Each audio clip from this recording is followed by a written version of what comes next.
The 10 News Weather Authority, always watching and tracking for you from the JES Weather Center.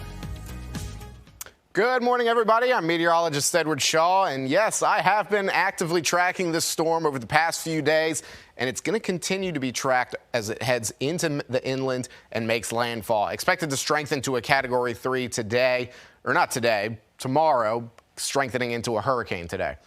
But as for right now, we do have some rain in the area completely unassociated with this storm, and that's going to set the tone for potential flood issues that we experience about Friday and Saturday once we see a lot of this rain start to accumulate. As you can see, all across the region have a few heavier storms in parts of South Boston and Lynchburg, and really looking at some impressive rainfall totals across the region.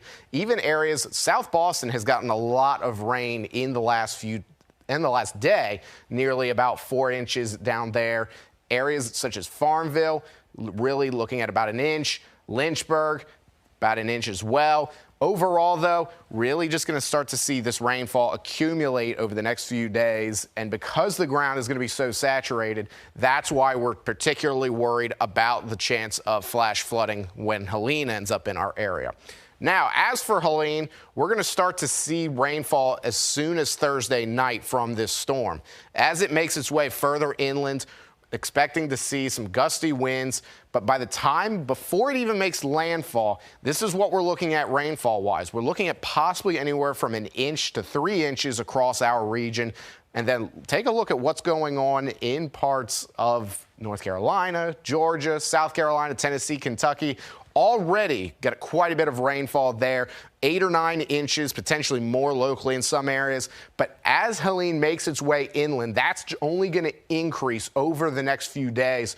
Again, really just going to see a wet East Coast all in all, just from all this pattern that we've had over the last few days with this stalled frontal boundary right now.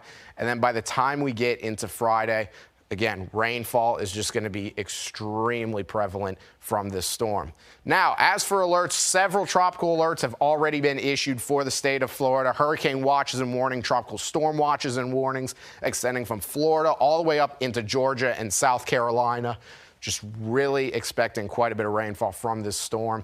And overall, the biggest worry with this storm when it comes to Florida is going to be the storm surge. Life-threatening storm surge expected, blocked by my toolbar right there, but over 12 feet of storm surge is likely. So that is going to be devastating for coastal areas. So it's going to be very important for areas to be evacuating and being proactive with that down in Florida. As for us, though, we will end up having that rainfall come in Friday and start up Thursday overnight, with the worst being on Friday. And then as for your 4-zone forecast, again, just widespread rain over the next few days. And that's just going to continue into the weekend, and really going to watch for Friday being the biggest day when it comes to rain due to the impacts felt by Hurricane Helene.